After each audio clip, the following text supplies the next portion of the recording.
E aí, pessoal? Então vamos ver agora como que a gente consegue resolver o problema do pêndulo simples usando três formalismos diferentes, tá? O primeiro vai ser o formalismo clássico, newtoniano, decomposição de forças, totalmente vetorial, ok? O segundo vai ser usando a mecânica lagrangiana e o terceiro vai ser usando a mecânica hamiltoniana, beleza? Então vamos dar uma olhada aqui. Esse primeiro método vai ser o mais demorado deles, mas na verdade essa é a ideia, porque a gente quer mostrar o quanto inadequado às vezes é usar métodos totalmente vetoriais para resolver esse tipo de problema. E a gente vai ver que com os outros dois métodos vai ficar muito mais simples, tá? Então vamos aqui para o quadro ver como é que as coisas vão se comportar. Então, o nosso problema consiste no seguinte, né? A gente tem aqui uma estrutura que serve de apoio para uma corda sem massa, sem nada de especial ali, apenas uma corda que vai segurar o nosso objeto aqui no final. E o objeto é uma massa pontual, né, que eu vou dar uma massa m para ele. Esta corda tem um comprimento L e nesse sistema daqui a gente vai definir, okay, uma variável chamada θ, que é este ângulo daqui, tá? Que serve para dizer essa nossa inclinação aqui, para dar a posição da nossa massa, ok? Então a ideia, primeiro, né, usando leis de Newton, é força igual a massa vezes aceleração em todos os componentes ali x, y e z. Né? Como a gente está trabalhando com um problema no plano, então não vai ter componente z, mas a gente vai ter componentes x e y. Tá? O nosso sistema de coordenadas vai ter como origem este ponto daqui, tá? Mas para não ficar muito feio o desenho aqui, eu vou indicar as orientações desse lado. Tá? Então, o eixo x a gente vai definir que ele aponta para a direita, tá? E o eixo y apontando para baixo. Então, essa é a nossa definição. Eixo y, então, né? E eixo x. Não confundir com a posição x e y da nossa partícula. Tá? Eu poderia pôr um subscrito m aqui para dizer que é da nossa massa, mas a notação ia ficar muito carregada. Tá? Então, os eixos são esses aqui, as orientações são essas, mas a posição da nossa partícula a gente vai dar a posição x e a posição y, tá? Denotando dessa forma. Então, o que acontece, né? A gente tem que ver quais são as forças atuando aqui no sistema e fazer a decomposição delas em componentes cartesianas, né? Então, na direção aqui vertical, apontando para baixo, a gente tem a gravidade com a intensidade mg, né? E aqui na direção da corda, né, em todos os instantes de tempo, a gente tem uma força de tensão T. A gente tem que agora decompor isso em componentes, né? Então, quais são as intensidades, né, desses componentes num primeiro momento? Então, este ângulo daqui, né, é o ângulo θ, como a gente definiu. Só que a gente quer obter esta coordenada aqui, né, essa coordenada y da tensão, né, e a coordenada x da tensão aqui também. Então, isso aqui é tx, isto é ty. Qual é a magnitude disso, né? Então, a gente tem que o θ é esse ângulo aqui também, né, por simetria. E, bom, a gente vê aqui que em intensidade, né, o ty é t, é a hipotenusa, vezes o cosseno de θ, porque ele está do lado adjacente ali, aquele ângulo, né, o cateto adjacente. Só que vejam bem, né, o nosso eixo y foi definido apontando para baixo. Então, como essas grandezas são, no fundo, vetoriais, né, essa componente y aqui, ela tem um sinal negativo, que ela está apontando na direção do vetor menos y. Né? E, de forma semelhante, tx aqui, ele aponta para a esquerda, que é o contrário da direção onde o nosso eixo x está apontando. Então, a gente tem que isso vai ser menos t seno de θ. Ok? Essa é a nossa definição. Agora, essas são as nossas coordenadas, né? As nossas decomposições ali em componentes, perdão. Então, pela segunda lei de Newton, a gente tem que a força resultante na direção x é igual a massa vezes a aceleração naquela direção. né, que nesse caso eu vou chamar de x ponto ponto, derivada segunda da posição x na nossa partícula. Similarmente, né, na direção y, a força resultante na direção y é my ponto ponto.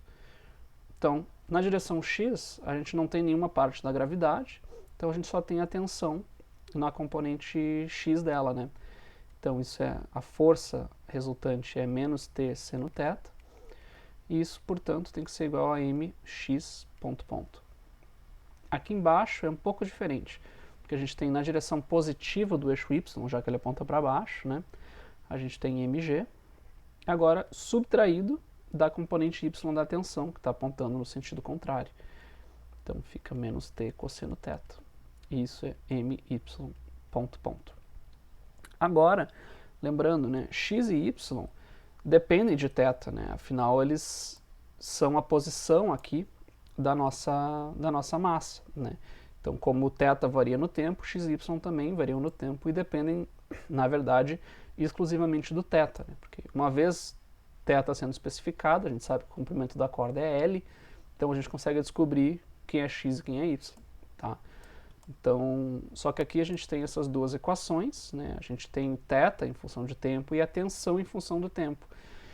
Só que, na verdade, a gente não consegue especificar todo esse problema daqui, porque a gente ainda tem as coordenadas x e y ali que a gente não eliminou, né? E para fazer essa eliminação, a gente tem que usar a restrição geométrica do nosso sistema, que é o fato de que a corda tem sempre comprimento L. Então essa é a nossa sacada importante nesse problema, tá? Com isso, então, o que acontece? A posição XY da nossa massa, ela está em referência àquele ponto da referência do nosso sistema de coordenadas, né?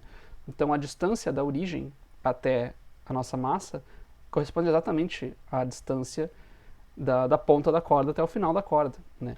Então, portanto, pelo teorema de Pitágoras, né, x ao quadrado mais y ao quadrado tem que ser igual a nossa comprimento da corda ao quadrado. Elas formam exatamente um triângulo retângulo. Só que agora a gente pode ser um pouco esperto, né, e definir x e y usando aquele ângulo θ que a gente definiu no começo, né? Então, como que vai ficar aqui, né? Eu vou desenhar rapidamente. A gente tem aquela estrutura aqui, a gente tem a massa aqui embaixo, e a gente tem aqui, né, este ângulo θ. Só que, bom, isto daqui, né, é a componente x, e isso daqui é a componente y aqui, a distância, né, y.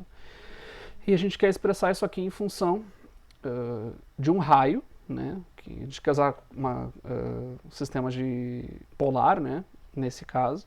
Então a gente tem um raio e um ângulo, né? Então, se a gente quiser expressar x como sendo um raio e usando este ângulo daqui, o que acontece, né? Vai ter um certo raio ali, que a gente já vai ver o que ele vai ser, né? Mas, bom, quem é x expressado, então, a partir desta hipotenusa daqui, né? Que é o nosso, seria o raio do x, né? E este ângulo, né? Bom, o seno do θ está relacionado ao cateto oposto, que é justamente aqui a distância x, né? Então, isso daqui vai ser o r vezes seno de θ, que daí vai ser o raio, né, que a gente definiu aqui, vezes o seno de θ, que vai dar o x. Similarmente, para o y, a gente vai ter r cosseno de θ. E vai ser positivo, porque a gente definiu antes, né, que o nosso eixo y aponta para baixo. Então, como o y está apontando para baixo e o x para a direita, ambos são positivos, tá? Então, fazendo essa definição aqui, que é muito mais natural para esse problema, a gente chega usando esta equação de cima, né, que, bom, x ao quadrado é o quê? R ao quadrado, seno ao quadrado de θ, né? Isso aqui eu vou somar com y ao quadrado, que é r ao quadrado cosseno ao quadrado de θ. E isso daqui tem que ser igual a L ao quadrado, por restrição geométrica do sistema, né? Só que vejam bem, né? O nosso R ao quadrado pode ficar em evidência ali. Então a gente vai ter ali dentro cosseno ao quadrado mais seno ao quadrado de θ. Só que isso é 1, né? A gente sabe que isso aqui é 1, porque é uma identidade trigonométrica fundamental. Então isso daqui é r ao quadrado, e isso tem que ser igual a L ao quadrado, por restrição. Portanto, o nosso R, como ele é sempre positivo em coordenadas polares, né, vai ter que ser igual ao próprio L, né, que faz todo sentido, porque o x e o y estão restritos a variar apenas naquele círculo cujo raio é L. Então a gente já podia ter se antecipado, né, mas para fazer as coisas com mais tranquilidade, a gente já fez por passos aqui. Então a nossa conclusão é que eu posso escrever x como sendo L seno θ e y como sendo L cosseno θ. Isso já está incorporando então a nossa restrição geométrica, beleza? Então essas são as nossas equações que faltavam, e agora a gente consegue usar essas equações de cima novamente para resolver o problema, tá? Então eu vou só pegar aqui novamente, o que seria, né? A gente tem menos t cosseno seno θ, tá? Então é menos t seno θ é igual a mx ponto ponto, e o outro é mg menos t cosseno θ igual a my ponto ponto. Então agora que a mágica vai acontecer, porque a gente vai ter o seguinte, né? Quem é x ponto ponto? X ponto ponto vai ser a derivada segunda, né? Vou colocar aqui entre parênteses, daquela nossa grandeza ali. Como a derivada não depende daquela constante ali, eu vou tirar a constante já, vai ficar a derivada segunda de seno de θ no tempo, tá? Derivada segunda aqui. Similarmente, mesma coisa aqui para baixo, vai ficar cosseno de θ, derivada segunda no tempo. Agora a gente tem que calcular essa derivada aqui. O que vai ser, né? Derivada segunda, então, de seno de θ no tempo. Isso é a mesma coisa, né, que eu derivar uma vez, né, a derivada primeira, né? Então, o que acontece, né? Eu tenho aqui dentro a derivada primeira de θ, e eu vou pegar isso aqui, então, depois e derivar novamente, né? Quem que é a derivada primeira? Tá? Eu vou deixar a derivada aqui. Derivada de seno é cosseno de θ, né? Vezes a derivada de dentro, regra da cadeia, θ ponto. Lembrando, né? Claro, θ não é uma constante. θ varia no tempo. Então a gente não pode tratar o θ como constante aqui, por isso que a gente está aplicando a regra da cadeia, né? Então, isso daqui é a derivada primeira. Agora, derivando isso mais uma vez, o que a gente obtém, né? Agora, regra do produto. Derivada do cosseno vai ser menos seno de θ. Agora, derivada de dentro vai ser um θ ponto. Vezes o outro θ ponto, vai ficar θ ponto ao quadrado. Então, ok, esse é o primeiro termo, mas agora eu mantenho o primeiro constante e eu derivo o segundo novamente. Então, vai ficar θ 2 pontos. Essa é a derivada segunda do seno θ. Similarmente, para o cosseno θ, né, fazer aqui, derivando primeiro aqui vai ficar derivada do cosseno é menos seno de θ, vezes θ ponto.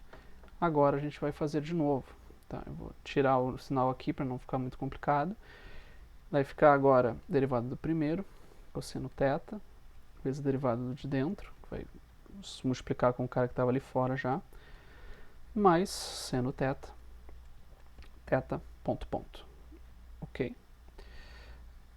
Então, esta é a derivada segunda do cosseno θ. Beleza? Agora, a gente substitui isso nas nossas expressões ali em cima, né? Então, o que vai dar? Vai ficar menos t seno θ igual a ml, que multiplica menos seno de θ vezes θ ponto ao quadrado, mais cosseno de θ, θ 2 pontos. Essa é a nossa primeira equação. A segunda equação é mg menos t cosseno θ, que é igual a ml.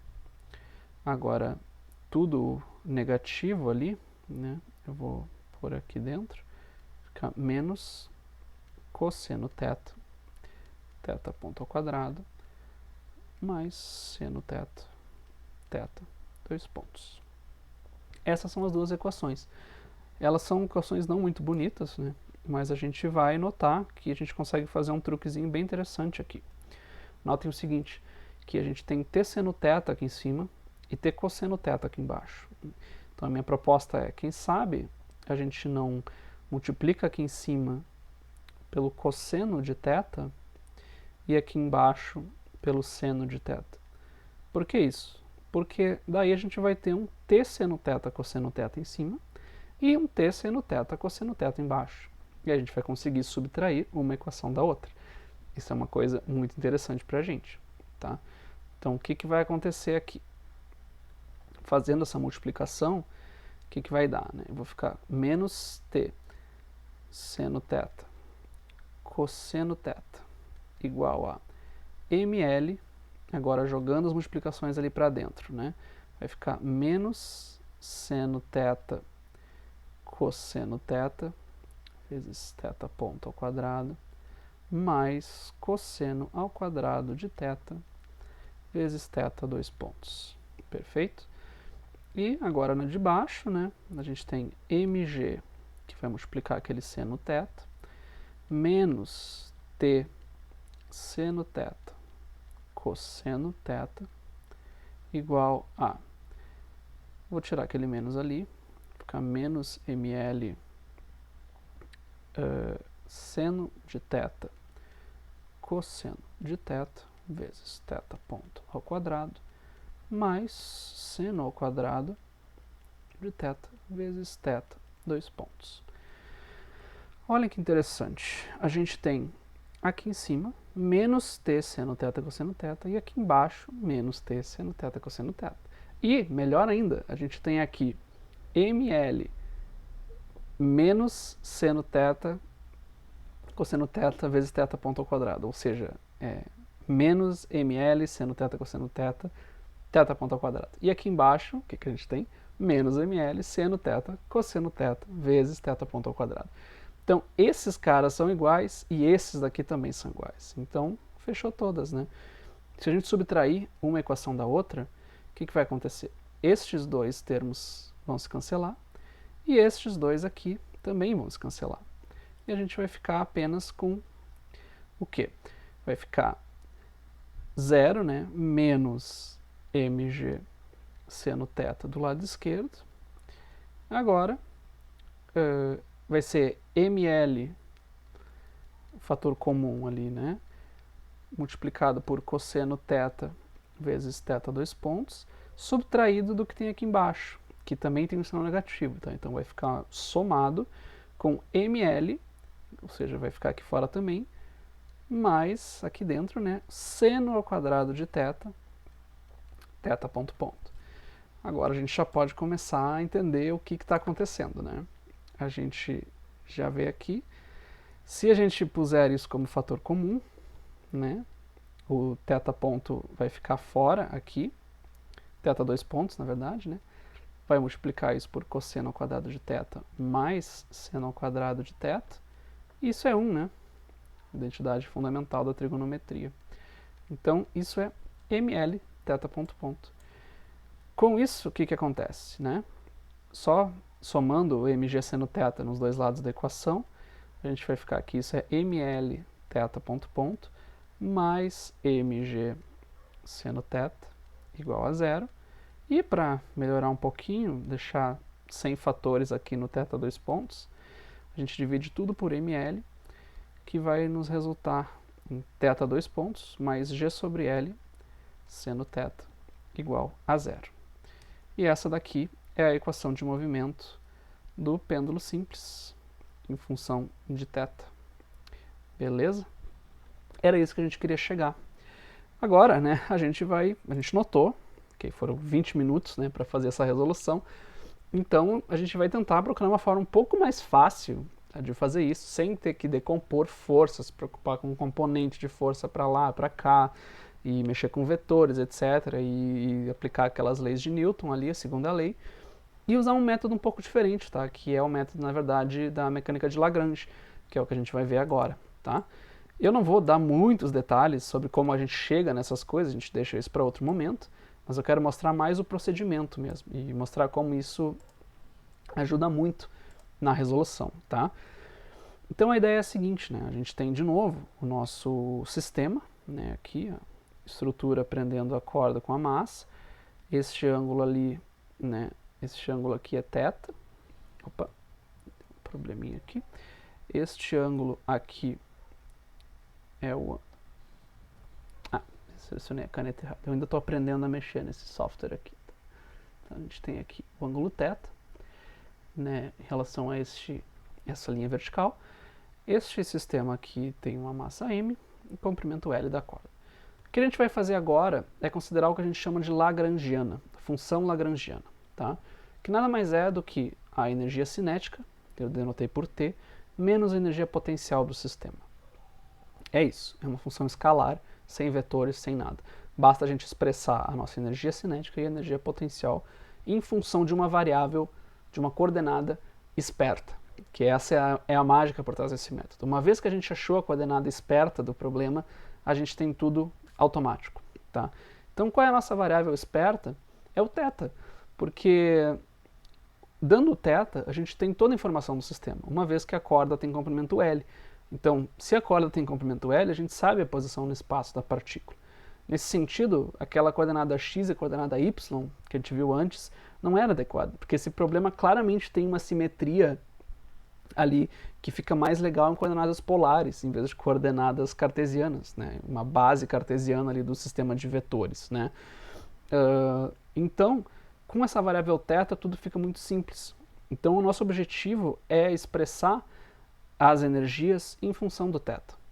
Então, bom, como que é a definição, né, da energia cinética? 1/2 da massa vezes o quadrado da velocidade, né, do módulo da velocidade. Então vejam bem, né, como a nossa massa, né, ela só varia a posição neste círculo aqui de raio L, né, esse aqui é o nosso raio L, então a velocidade está sempre apontando nessa direção perpendicular à corda, né, e a gente sabe, né, se a gente definir o nosso ângulo, digamos um pequeno ângulo aqui, θ,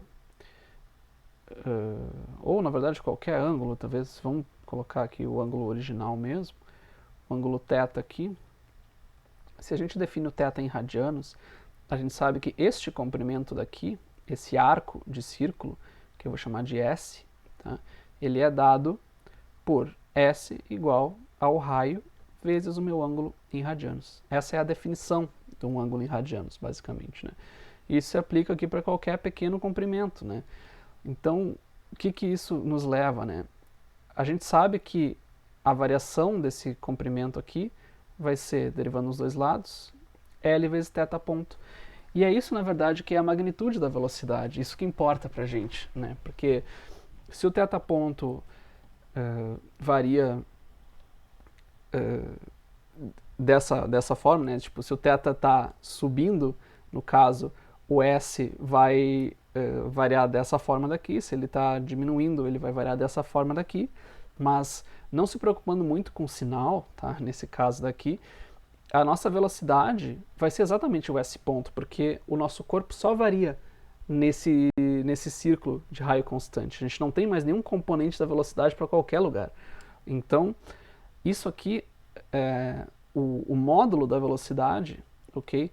Vai ser precisamente o módulo do S ponto, tá? Que nesse caso daqui vai ser o módulo de L θ ponto. Tá? Só que como a gente quer o quadrado, né? Então não importa, na verdade, o que é positivo, o que é negativo, a gente vai ter que isso é L ao quadrado, θ ponto ao quadrado, né? Que é exatamente este cara daqui, certo? Então, V ao quadrado a gente já tem a expressão aqui, tá? Isso seria m v ao quadrado, só que vai ser L ao quadrado vezes θ ponto ao quadrado. Tá? Se ficou um pouco complicado essa parte dos sinais, tá? Tudo depende do que a gente está definindo, na verdade. Se a gente define um vetor unitário, por exemplo, apontando nessa direção, que é sempre perpendicular a esse cara, e que esse carinha daqui aponta na direção de aumento do ângulo θ, ok? Então a gente tem que, esse aqui seria o nosso θ chapéu, né? E essa velocidade aqui seria positiva porque ela apontaria na mesma direção do θ chapéu. Se a gente definisse do outro jeito, ela seria negativa. Mas como a gente não quer saber disso, a gente quer saber a velocidade ao quadrado, então não importa. Por isso que a gente pulou sobre isso, tá? Esse vídeo não é para ser um vídeo completão. Mas essa é a nossa energia cinética em função da velocidade do ângulo θ, que é isso que a gente quer. A gente quer tudo em função de θ e θ ponto, né? Então aqui a gente está ok. Agora falta a nossa energia potencial, né, que é a energia potencial gravitacional, nesse caso, é a única força que importa aqui. Então o que acontece? Né? A gente tem, de novo, a estrutura aqui.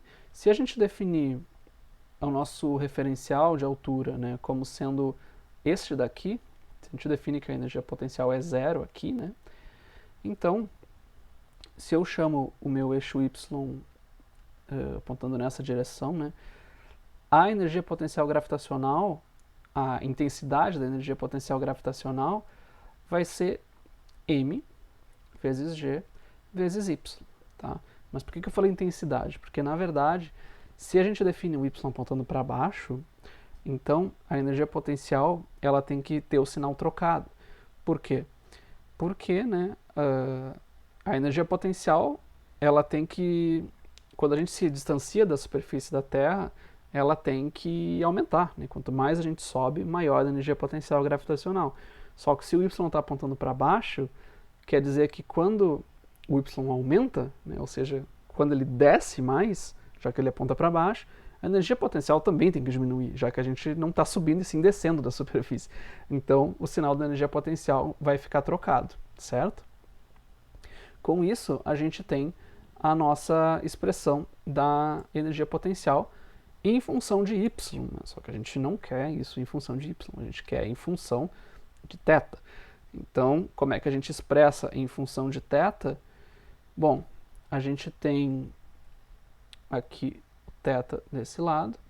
Como o y depende, né, do cateto adjacente, a gente sabe que o y aqui vai ser menos mg L, que é o comprimento da corda, vezes cosseno de θ, ok?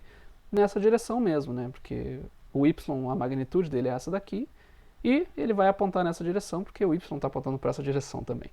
E negativo por causa daquele argumento que a gente falou antes, tá? Se vocês ainda não estão convencidos, deem uma pensadinha um pouco na questão das orientações de novo, né? Se o eixo y apontasse para cima, a energia potencial deveria ser mgy, porque o y vai crescer e a energia potencial tem que crescer também. Se o y está apontando para baixo, então quando o y cresce, a gente tem que diminuir a energia potencial. Então, se a gente mantivesse a mesma expressão mgy, a gente ia aumentar o y, ou seja, ia descer na superfície, mas a energia potencial ia continuar aumentando, o que não tem sentido físico, beleza? Então, enfim, essa é a nossa expressão para a energia potencial, né? Então, agora a gente tem tudo, tá? O problema dessa formulação é essa, é pensar na coordenada e expressar as energias em função dessa coordenada. Mas notem que a gente não está falando de vetor nenhum, a gente não está decompondo coisas aqui. Então a gente nem mencionou a tensão na corda, por exemplo. A gente está falando só do nosso objeto, a gente não está nem aí para a tensão na corda. Então, o que vai acontecer? Né? A gente vai ter que o L, que é igual a T menos V. Agora que eu percebi, né, que isso é uma notação um pouco infeliz, mas esse L é a função lagrangiana e não o nosso comprimento L, tá?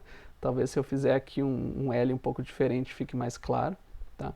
Então isso é T menos V, que vai ser o quê? 1/2 de ml ao quadrado vezes θ ponto ao quadrado, menos mgl cosseno θ. Então é mais mgl cosseno θ. Então aqui nós temos a nossa função lagrangiana, tá? Agora a mágica desse formalismo, né, que é usando o que a gente chama do princípio da menor ação, a gente vai chegar numa equação que vale para qualquer coordenada, que é a seguinte: a derivada no tempo da derivada parcial da função de Lagrange, ali, a lagrangiana, em função da nossa velocidade da coordenada, no nosso problema é o θ ponto, né? Isso tem que ser igual a dl dθ. a nossa própria coordenada, tá? Notem como isso lembra a função, a equação de força igual à derivada do momento, né? Que é a versão geral do força igual a massa vezes aceleração, né? Por quê? Porque a gente tem aqui a derivada do momento, que é um momento generalizado, tá? Na verdade, a gente vai ver em seguida que ele é o momento conjugado à variável θ, igual ao que a gente chama de força generalizada, né? Então é uma força que não é propriamente uma força newtoniana, mas ela tem a forma de uma força, a função de uma força, tá? Então agora a gente joga isso nessa equação e tudo vai dar certo, tá? O que acontece então, né? dl dq ponto, dθ ponto, tá? Vai ser a derivada, né, de t menos v aqui em relação a θ ponto. Mas notem que v só depende de θ e não de θ ponto, tá? Então isso vai ser dt dθ ponto, porque o dv dθ ponto vai dar zero, tá? Porque da perspectiva da função lagrangiana, a gente vai ter que θ e θ ponto são variáveis independentes, tá? Então, daí que dessas derivadas parciais aparecem, tá? Essa é a interpretação. Então, se a gente chamar de, por exemplo, θ ponto de x, qual é a derivada em relação a x de 1 meio ml ao quadrado x ao quadrado? Bom, x ao quadrado, derivada em relação a x é 2x, né? Então vai cair um 2 ali, que vai cancelar com um 2 de baixo, vai ficar ml ao quadrado θ ponto. Tá? Então essa é a derivada aqui do L em relação a θ ponto. Como eu quero aqui no lado esquerdo, né, a derivada temporal disso, então a gente tem que d dt dessa quantidade, dl dθ ponto é igual a ml ao quadrado θ 2 pontos, porque essas são constantes e o θ depende do tempo, né? Então, ser θ ponto derivado no tempo é θ 2 pontos, tá? E finalmente, né, a nossa outro lado ali, quem é dl dθ, né? Θ ponto não depende de θ, são independentes. Então, o termo da energia cinética vai ser zero nessa derivada. E vai ficar, então, apenas a derivada do segundo termo, que vai ser menos mgl seno θ.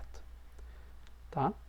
Então, a gente tem que esse cara de cima tem que ser igual ao cara de baixo, pelas equações, que se chamam, na verdade, equações de Euler-Lagrange. Tá? São o nome dessa equação, do conjunto de equações, quando a gente tem mais de uma variável, né? Então, o que a gente conclui? A gente conclui que ml ao quadrado, θ 2 pontos, é igual a menos mgl seno θ. Portanto, né, somando esse cara nos dois lados e dividindo por ml ao quadrado, a gente tem que isso é igual a θ ponto mais g sobre l seno θ. E isso daqui é igual a zero, que é exatamente a equação que a gente obteve antes. Notem que a gente perdeu mais tempo agora falando das particularidades do método do que fazendo o procedimento em si. A gente fez isso mais rápido do que na parte usando a mecânica newtoniana, tá? E eu ainda expliquei que equações usar e tudo mais, sendo que nas equações de Newton ali a gente só chegou, beleza, existe uma coisa chamada força, existe a segunda lei de Newton, a gente aplica aqui, aplica lá, eu nem expliquei aquilo porque eu tomei como dado. Aqui, então, a gente levou mais ou menos uns 9 minutos para resolver o mesmo problema, ainda sendo bem tintim por tintim, né? Então, esse método é mais rápido em vários sistemas, tá? A gente pode ver em outros exemplos depois, mas ele é muito mais tranquilo conceitualmente, porque a gente só trabalha com energias e não com forças, que são grandezas vetoriais, né? As energias são grandezas escalares. Então, essa é uma das vantagens desse método, tá? Por último, então, a gente vai ver uma reformulação desse método, que é a mecânica hamiltoniana, que ela parte da mecânica lagrangiana, mas ela pode ser aplicada com mais generalidade em outras áreas, tá? Então, qual é a ideia da mecânica hamiltoniana, tá? A gente viu ali em cima que as equações de Euler-Lagrange podem ser escritas em função daquele tal de momento conjugado que eu comentei, né? Então, vamos usar θ aqui só para manter a compatibilidade com o que a gente tinha antes, né? Então isso aqui era dl dθ ponto, isso aqui vai ser dl dθ aqui, tá? Então o que a gente define, na verdade, né? A gente, por definição, a gente chama aquilo ali dentro, que vai ser derivado no tempo, a gente chama isso de momento conjugado à variável θ, ok? É uma definição. E no formalismo de Hamilton, tá, o que a gente faz é trocar todos os papéis das velocidades, ou seja, das coordenadas ponto, a gente troca pelo momento conjugado a essa variável, tá? Então o que a gente vai fazer? Aqui no formalismo lagrangiano, a gente tem que o L depende de Q, depende de Q ponto, tá? Depende de T. Onde esse Q aqui, no caso, é θ, mas ele em geral pode ser qualquer coordenada, né? No formalismo hamiltoniano, a gente vai definir uma função h que depende da mesma posição, só que ela vai depender agora do momento conjugado a essa variável e do tempo, tá? E a forma como a gente relaciona o h e o l é através da seguinte imposição. A gente, em vez de ter isso daqui, a gente define o h de forma que, se eu inverter o papel de θ ponto e o momento conjugado a θ, eu vou ter esta relação daqui. Ou seja, eu estou pegando essa função h, que eu, no princípio, ainda não sei a forma dela, a gente tem a forma, mas eu não vou mostrar porque não é relevante para essa discussão, mas a gente define o h de tal forma que, se eu derivo o h em relação ao momento conjugado, eu vou ter a minha velocidade naquela variável. Tá? Então essa é a ideia.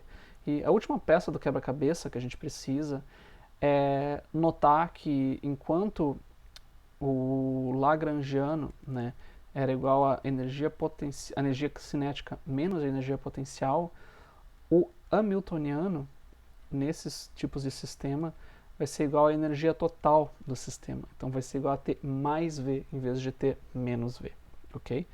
E para esses sistemas em específico que a gente está tratando, né, a nossa energia cinética ela vai ser uma função das velocidades, ou seja, do θ ponto, e não das posições, tá, nesse caso.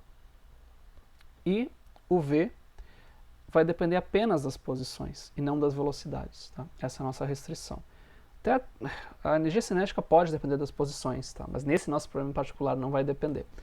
Então, essa é a nossa restrição nesse caso, tá? Então, o que eu quero dizer com isso, né?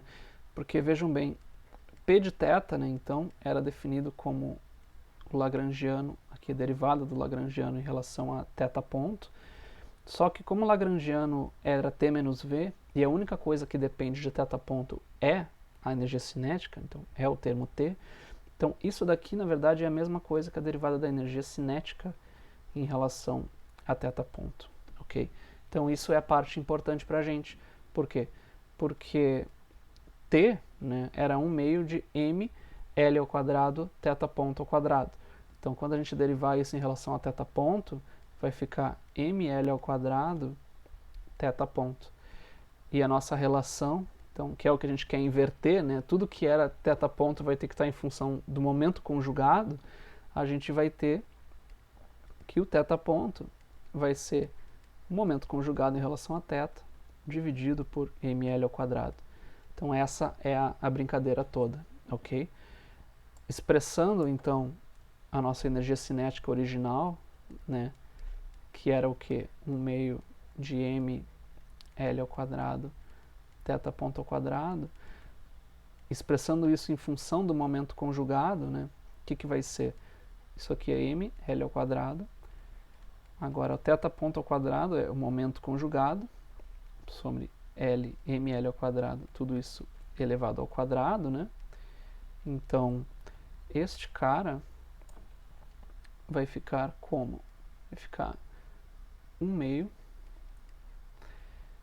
de ml ao quadrado pθ ao quadrado sobre m ao quadrado L na quarta, né, que esse termo de baixo está elevado ao quadrado também.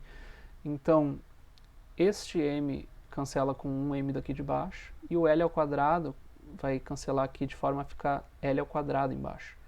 Então a gente vai ter que isso daqui é P de θ ao quadrado sobre 2mL ao quadrado. Tá? Então essa é a energia cinética em função de Pθ, que é o que a gente queria, né, em função do momento conjugado. E a nossa energia potencial não tem problema, né, porque ela não depende do momento conjugado, ela não depende da velocidade, não dependia da velocidade. Né? Então ela era mgL cosseno θ e vai se manter assim, na verdade.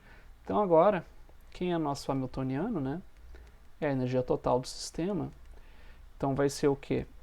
Pθ ao quadrado sobre 2mL ao quadrado mais V, então vai ficar menos mgL cosseno θ.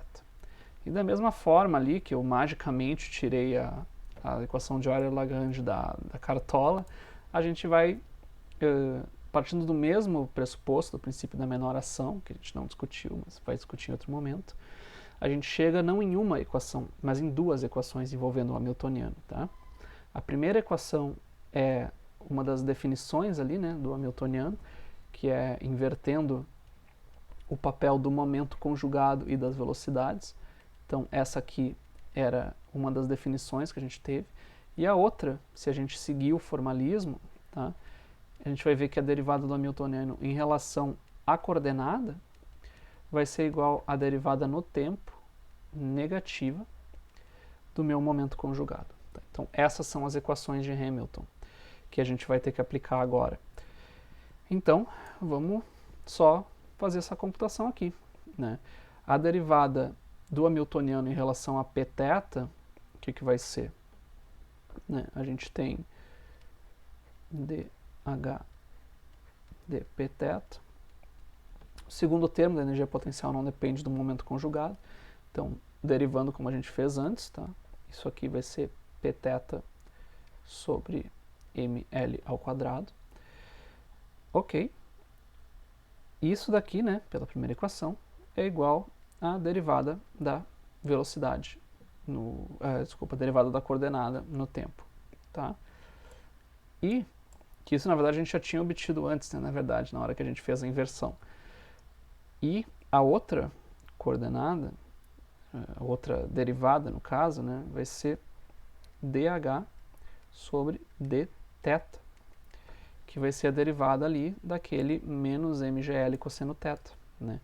Então, a derivada do cosseno é menos seno, isso vai nos dar um mgl seno θ, e isso é igual a menos o momento conjugado derivado no tempo. Ok?